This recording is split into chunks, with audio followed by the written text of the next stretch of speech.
Hi, I'm Dr. Nefertiti Nowell, And I'm Darren Nowell. and together we run Nowell and Associates Counseling Firm, which is a large, thriving private practice counseling firm in Naperville, Illinois, right outside of Chicago. We have a location in Naperville, we have a location in Chicago, and we're also digital. So if you want to call us, see us through a portal, there's a team of us that are willing to work with you. And I'm Darren Nowell. I've been in corporate America for 20 plus years. And here at Nowell and Associates, I focus on mock interviews, career counseling, and life coaching. Absolutely. So one of the things we want to talk to people about today is a question that we get all the time. How do you make your marriage great? How does a person have the relationship of their dreams? What do they do to get everything that they want out of their relationship? And we wanted to talk to you guys about being intentional in your relationship and actually setting reachable goals that you can measure and target that'll help you understand who you are in your relationship and where your relationship is going. It's going to take work. It doesn't happen naturally. You have to take focus and effort to make that relationship the way you want it to be. Absolutely. So one of the things we want you to know is you have to protect your relationship.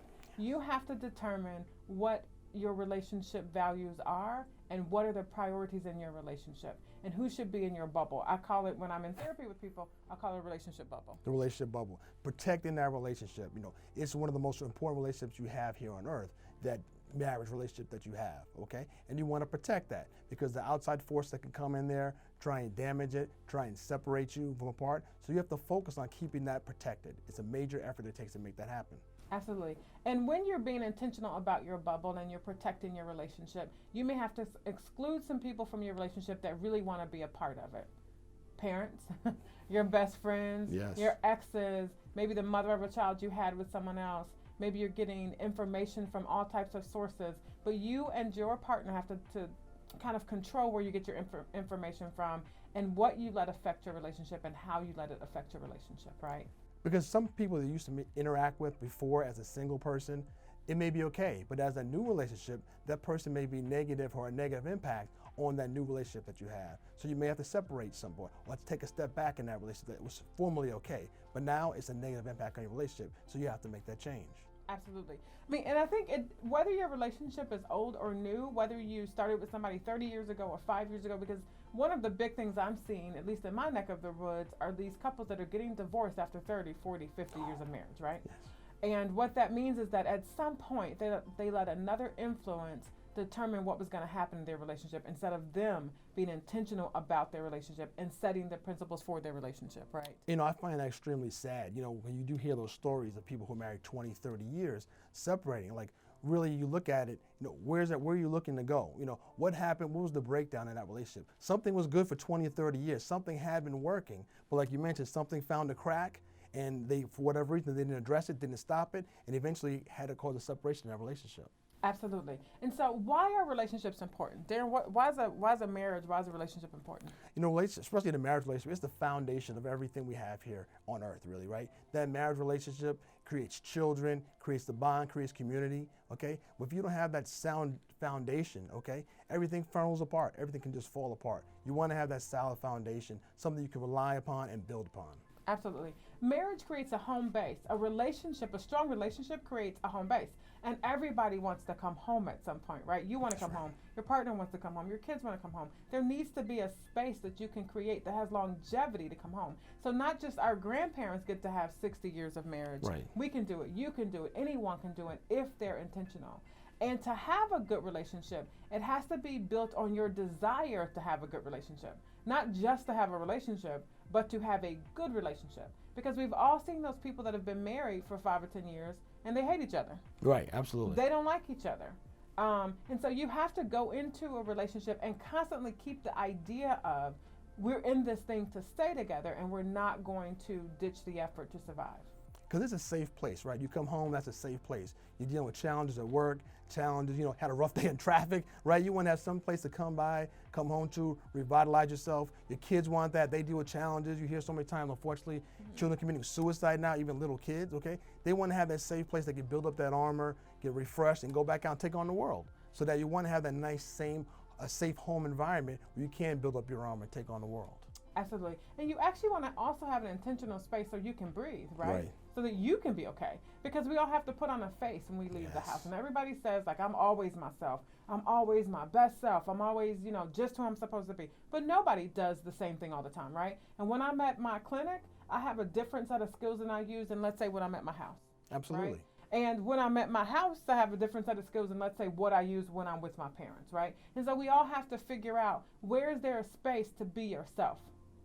Right. Now, with being yourself in mind, I'm going to do something that is counterintuitive for everybody. I'm going to say, to protect your relationship, not just do you have to create a bubble, even though life doesn't happen in a bubble, you can make a safe space for yourself, right? The second thing I'm going to say is, you have to flee from the idea that you always have to be the same person. Like, I just got to be me, right? And you have to flee from that idea. You don't need to be who you were 5 years ago to make today's relationship work, because the circumstances of 5 years ago don't exist anymore. Absolutely. And so you have to be profound enough to know that you're in a constant push to be better than you were, right? To be better than you think you can be. So don't just let people tell you, I'm keeping it real. So people come to me and say, Dr. Nowell, you told me to go and be nice to my husband, but that's not who I am. I'm keeping it real. Refuse to do that. Don't keep it real, right? Because keeping it real is usually code word for be disrespectful. Right. You don't have to take that from him. You don't have to listen to what they have to say. You have to be who you need to be successful, right? Be true to yourself. But if you need to change, guess what? You need to change. If you need to change to go ahead and get that promotion, you need to work harder than you were before. You had a certain work ethic. But guess what? You need to change that work ethic to get that promotion. Then change your work ethic, right? If you need to be a better communicator, if you someone who's normally shy, guess what? You may need to come out of that shyness, okay? Absolutely. To be successful. The same thing in a relationship. You may need to be more giving to your partner, okay? Before you are more selfish, more self-focused, guess what? You may need to take your eyes off yourself and put it on somebody else. If that's what it takes to be successful in a relationship, go ahead and do that. Absolutely. The next thing is, stop looking for balance and find rhythm. Ooh. You may not be balanced. Like, what is that? What is that? I want to be balanced. I want to be neutral all the time. That may not exist.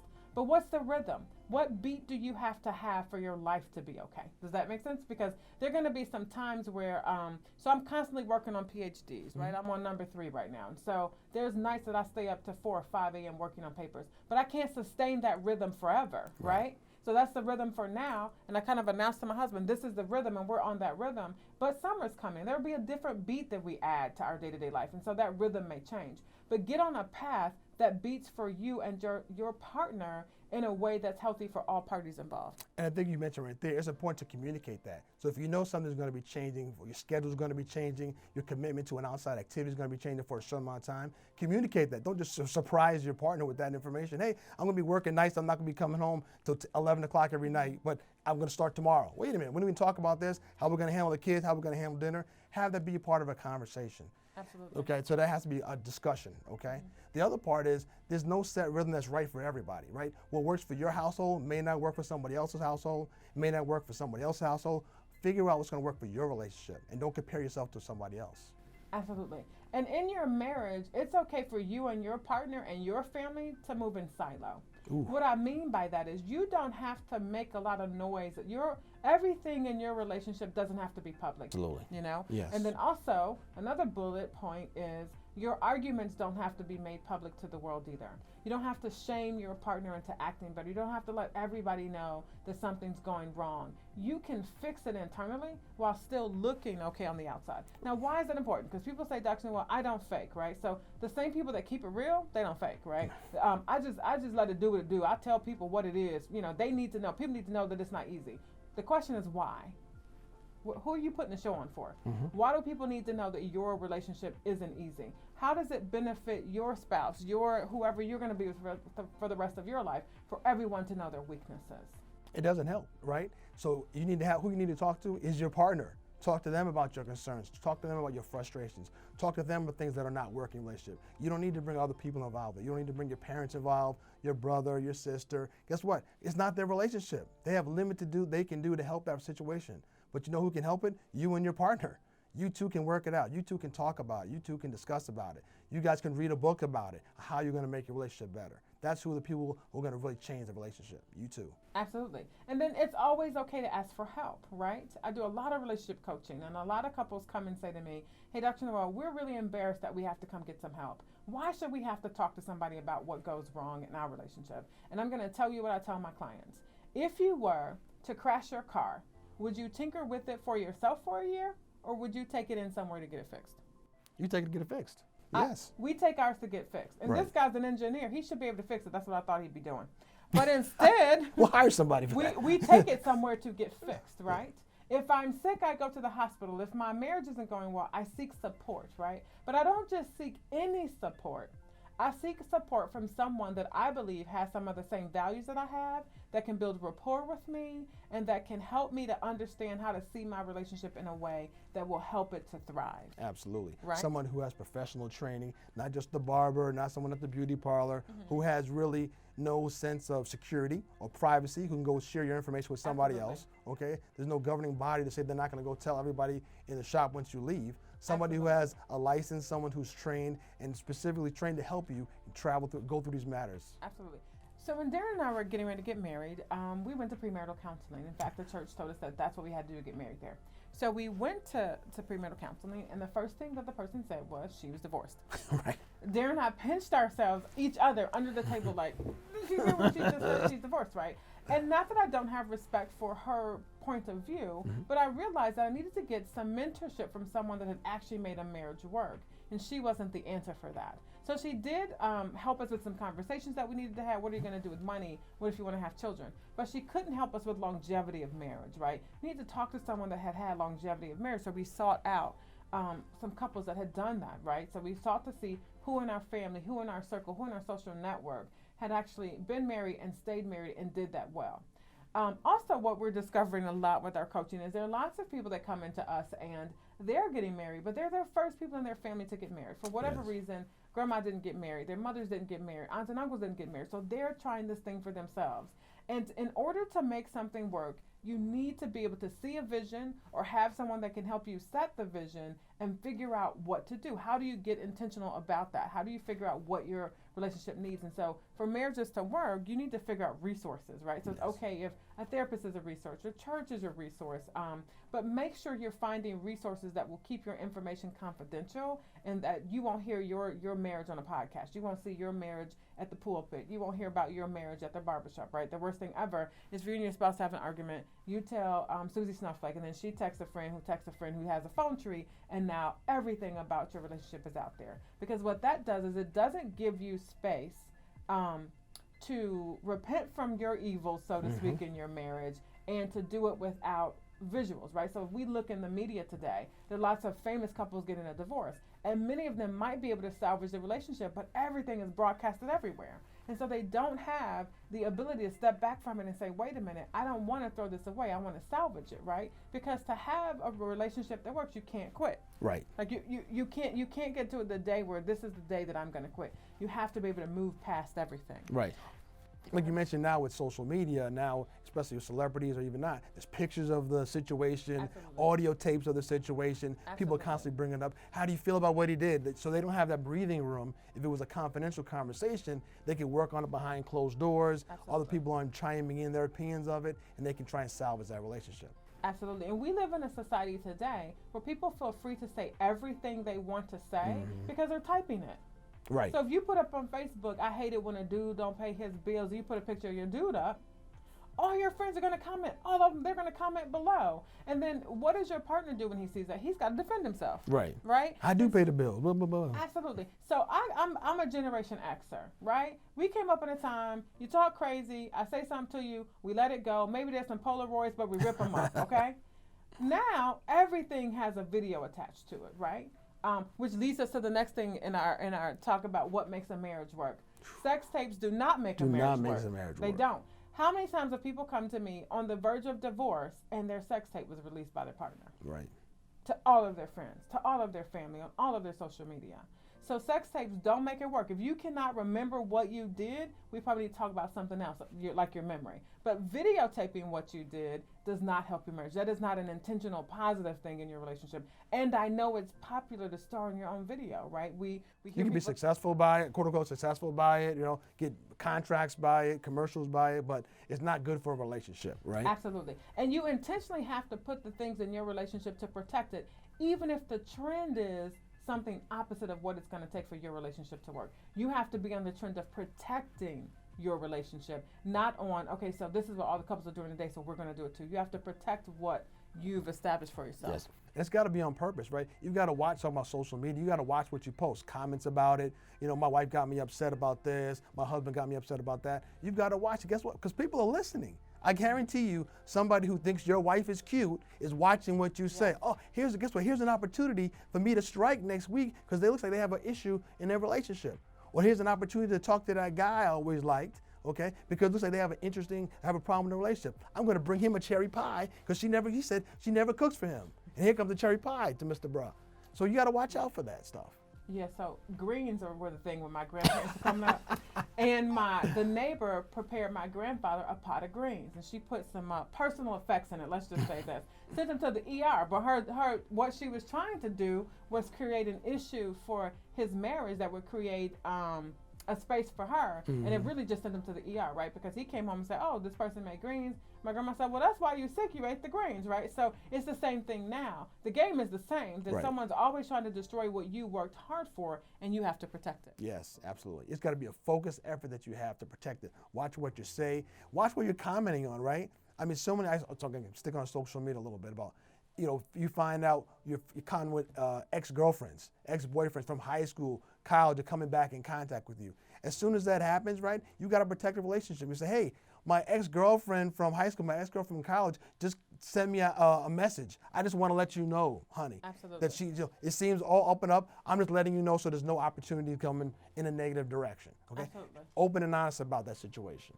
Because whenever your exes see you on the come up, they want to get in on it, right? But remember, there's a reason that they are an ex, a former, a used to be. There's a reason that they're not in your life anymore. And also, people can tell when you're vulnerable. Everybody comes with references. Yes. Like, I came fresh to Darren with not a lot of references, but he had thousands. We went to his reunion, and I'm like, just point out the girls you didn't date in high school, right? I mean, I was like, her too, yeah. Right? But knowing that means that we have to be able to say, let's be on the up and up. Let's be honest with each other. Let's say, okay, hey, so-and-so Facebooked me, and I just wanted to let you know, Yes. right? And, I responded to this or that, like not keeping secrets. Now, does that mean you can check? So this is a hot topic. Right. Can you check your partner's, your spouse's social media? Can you check their phone? Should you check their text messages to see what's going on? And Darren, what's your answer? Absolutely. Okay. Absolutely. But we don't really check each other. No, but now we're married though. Also, we're not just dating. Okay, but in a marriage situation, there's nothing that I have to hide. There's no communication I can have with anybody on the earth that my wife cannot be privy to. Mm-hmm. There just isn't. There's no important relationship I have on earth stronger than my wife. So guess what? Access to all passwords. If you send me a voicemail, guess what? My wife has the ability to listen to it. If you send me a message, my wife has the ability to look at it. There's nothing that's confidential that she cannot be a part of. Again, this is not my girlfriend, not my side chick. This is my wife, legal wife. Mm-hmm. Okay. Side chicks, huh? No side chicks. So those things are interesting because some people don't want to share those passwords, those passcodes, that social media with people. And let me tell you, that was counterintuitive for me. I'm not telling you that the day I got married, I said, hey, look into my phone, check all of my emails. I was protective of those things. But what I realized is, what am I protecting? Right. Like I have nothing to protect. So if you've got some stuff that you need to protect, delete it, stop it, and move on. There you go. Right? Delete it, stop it, and move on. And then give your partner. Now, again, I don't believe anyone should be doing investigations on you. No. Like I don't pick up my husband's phone looking for an investigation. But I will be honest. There's sometimes where his phone is open, and I say, let's see who's been emailing. Sure. And it's nothing, right? But I still look, and I go through, and I look for names. I do searches. You're just curious. Right, just wanting to know, right? Like a kid. Ooh, who's been Right. who's been emailing Big D? And so I want to know, right? And there's times where he looks at my phone and says, oh, who's calling, right? Right. In the beginning of our relationship, I was like, why? I'm grown last time I checked. I go to work every day. And then I realized, what's the big deal? I'm on the phone with Susie Snowflake, and we're talking about green beans. We're talking about whatever, right? So be able to give that information to your spouse without having to protect yourself from something negative. And also, one thing to a good marriage is just don't do things that are so stupid, right? And all of us have defaults, right? Sure. We have these negative things that we're able to do. Just don't do them. And if you do, be upfront about it and admit. I agree with that. Just be upfront, communicate that with your spouse. Hey, here's what happened. It was a mistake. Here's what happened. I didn't mean to do this, but this is what happened. And let them know what the situation is. Be upfront about it. We can guarantee you that if someone else brings negative information about you to your spouse, it's going to be harder than if you Yes. bring the information. Even if you're dating, if somebody brings negative information and you haven't already given the truth to your partner, that's just a recipe for disaster. It's Nobody just a likes recipe. say nobody likes to be blindsided, right?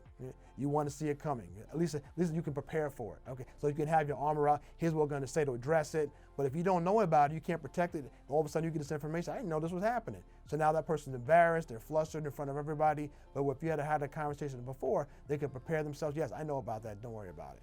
And end it there. Absolutely. And honesty is so imperative in a relationship, right? Being able to communicate about what's going on can save your relationship. To be able to say, hey, I was wrong. I shouldn't have yelled at you. I should not have done that.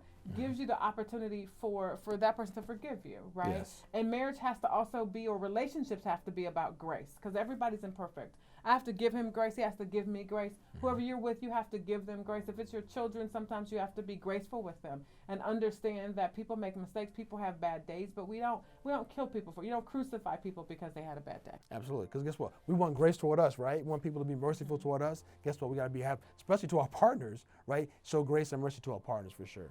Absolutely. And then lastly, communicate your intentions up front. If you only want to date somebody, tell them, I'm only looking for free dinners. I'm only looking for hookups. I'm only looking for. Don't tell someone you want to be with them long term and you don't plan on doing that. Right. And I don't think there's anything wrong with communicating. Hey, I'm just looking for a little social time. Want someone to go with a couple of sessions I have, social events I want to have. There's nothing wrong with that. Just be open and honest about that. Absolutely. So many times people's marriages end because they lied in the beginning. They said they wanted to be married when they really just didn't want that, right? They said they wanted to be monogamous when they really didn't mean to say that. They said they would get a job and they really weren't going to get a job, right? They said that they would do better with their behavior, but they really didn't mean it. And then the flip side of that is people lie to themselves about the other person. They didn't mean to do those things. They really love me. They meant to do what they did. And we have to learn to stop lying to ourselves about our intentions and stop lying about other people's intentions so that we can see what the truth is. Like you talking about being honest about your intentions. If you know you really want to get married, don't tell somebody, I'm really not interested in being married. I'm okay if we just date, when you know you really want to get married, okay? So you have to be open and honest about your feelings and what your intentions are as well.